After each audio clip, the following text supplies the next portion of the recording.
സഭയ്ക്കെതിരായി രക്ഷയുടെ മാർഗങ്ങൾക്കെതിരായി എടുക്കുന്ന എല്ലാ നിലപാടുകളും പൈശാചികതയുടെ നിലപാടുകളാണെന്ന് തലശ്ശേരി അതിരൂപത arch bishop Mar Joseph Pamplany പറഞ്ഞു. This news is brought to you by ഇനി സംശുദ്ധമായ സ്വർണം ചെറുപുഴയിൽ. സഭയ്ക്കെതിരായി രക്ഷയുടെ മാർഗങ്ങൾക്കെതിരായി എടുക്കുന്ന എല്ലാ നിലപാടുകളും പൈശാചികതയുടെ നിലപാടുകളാണെന്ന് തലശ്ശേരി അതിരൂപത arch bishop Mar Joseph Pamplany പറഞ്ഞു. ചെറുപുഴയിൽ നടന്ന തലശ്ശേരി അതിരൂപത 40-ാം വെള്ളി തീർത്ഥാടനത്തിന്റെ സമാപനത്തിൽ സന്ദേശം നൽകുകയായിരുന്നു പിതാവ്. ഈ ശ്രീവാപാത നമ്മളെ പഠിപ്പിക്കുന്നുണ്ട്. കർത്താവിനെ മറന്ന് അവന് വിരുദ്ധമായെടുക്കുന്ന, അവന്റെ സഭയ്ക്ക് വിരുദ്ധമായെടുക്കുന്ന, അവിടുന്ന് സ്ഥാപിച്ച രക്ഷയുടെ മാർഗങ്ങൾക്ക് വിരുദ്ധമായെടുക്കുന്ന സകല മാർഗങ്ങളും സകല നിലപാടുകളും പ്രിയപ്പെട്ടവരെ പൈശാചികതയുടെ നിലപാടുകളാണ്, സാത്താന്റെ നിലപാടുകളാണ് എന്നുള്ള സത്യം മനസ്സിലാക്കുക. പീലാത്തോസ് വിചാരിച്ചു താൻ ചെയ്യുന്നത് ശരിയാണ് എന്ന്. കാരണം താൻ ഫലമേൽപ്പിക്കപ്പെട്ടിരിക്കുന്ന റോമാ സാമ്രാജ്യത്തിന്റെ ഗവർണർ സ്ഥാനം, റോമിന്റെ ക്രമസമാധാനം പാലിക്കുന്നതിന് വേണ്ടി ആരെയെങ്കിലുമൊക്കെ കൊല്ലേണ്ടി വന്നാൽ കൊല്ലണം. അവൻ നീതിമാനാണോ അല്ലയോ എന്ന് ചിന്തിക്കേണ്ട കാര്യമില്ല. തന്റെ ഭാര്യ പോലും രഹസ്യത്തിൽ ആളെ അയച്ച് സിംഹാസനത്തിൽ ഇരുന്നപ്പോൾ അവനോട് പറഞ്ഞതാ, പീലാത്തോസേ, ആ മനുഷ്യൻ നീതിമാനാണ്, എനിക്ക് രാത്രിയിൽ ദൈവദർശനമുണ്ടായി, ആ മനുഷ്യനെതിരായി നീ വിധി പറയരുത്. സ്വന്തം ജീവിത പങ്കാളിയുടെ നിർദ്ദേശങ്ങൾ പോലും മറന്ന്, തന്റെ മനസാക്ഷിയുടെ സ്വരം മറന്ന് ഒരു വ്യക്തി തന്റെ അധികാരം സംരക്ഷിക്കാൻ വേണ്ടി തനിക്ക് ശരിയെന്ന് തോന്നിയതിന്റെ പിന്നാലെ നിലപാട് സ്വീകരിച്ചപ്പോൾ ഈ ലോകം കണ്ടതിലെ ഏറ്റവും കോമാളിയായ വിധിയാളനായി പീലാത്തോസ് മാറി. ആരോടും പരിഭവമോ പരാതിയോ വേണ്ട, കുരിശിന്റെ വഴിയെ സഞ്ചരിക്കുക മാത്രം ചെയ്യുക. കാരണം വെറും മരത്തടിയായിരുന്ന കുരിശിനെ രക്ഷയുടെ അടയാളമാക്കി മാറ്റിയത് കർത്താവിൻ്റെ കുരിശുമരണമാണ്. കുരിശോട് ചേർന്ന് നിൽക്കുക, എല്ലാത്തിനുമൊടുവിൽ കർത്താവ് തൻ്റെ വിജയം പ്രഘോഷിക്കും, രക്ഷ കൈവരും, ബിഷപ്പ് വിശ്വാസികളെ ഓർമ്മിപ്പിച്ചു. ചെറുപുഴയിൽ നടന്ന 40-ാം വെള്ളി തീർത്ഥാടനത്തിൽ ആയിരക്കണക്കിന് വിശ്വാസികളാണ് മരക്കുരിശുമേന്തി പങ്കെടുത്തത്. ചെറുപുഴ, തോമാപുരം, മേരിഗിരി ഫൊറോനകളുടെ ആഭിമുഖ്യത്തിലായിരുന്നു തീർത്ഥാടനം നടന്നത്.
പിതാവ് പറയുന്നത് ദൈവജനത്തിന്റെ നന്മയ്ക്ക് വേണ്ടി മാത്രമാണ്, ഈ നാടിന്റെ നന്മയ്ക്ക് വേണ്ടി മാത്രമാണ്, ഒപ്പം എല്ലാ മനുഷ്യരെയും നന്മയ്ക്ക് വേണ്ടിയിട്ട് മാത്രമാണ്.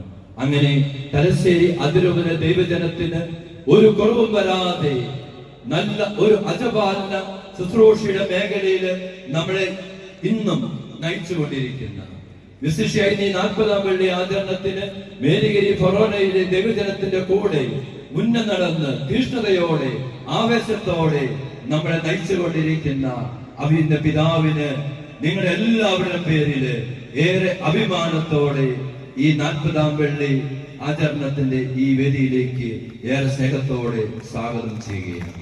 വികാരി ജനറൽമാരായ monsignor Antony Muthukunnel, monsignor Sebastian Palakuzhi, monsignor Mathew Elanthuruthippadavil, കത്തോലിക്ക Congress global director father Philip Kaviyil, Thalassery അതിരൂപത chancellor father doctor Joseph Muttathukunnel, Cherupuzha ഫൊറോന വികാരി ഫാദർ ഫിലിപ്പ് ഇരപ്പക്കാട്ട്, തോമാപുരം ഫൊറോന വികാരി ഫാദർ മാണി മേൽവട്ടം, മേരിഗിരി ഫൊറോന വികാരി ഫാദർ അബ്രഹാം മടത്തിമേലിൽ എന്നിവർ സന്നിഹിതരായിരുന്നു.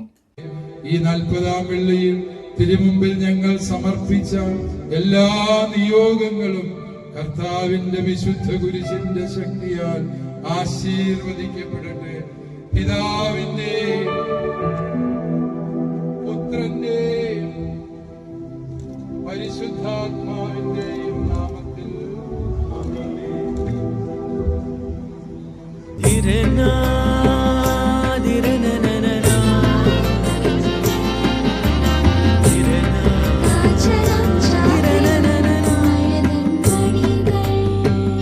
ചില ബന്ധങ്ങൾ പവിത്രമാണ്.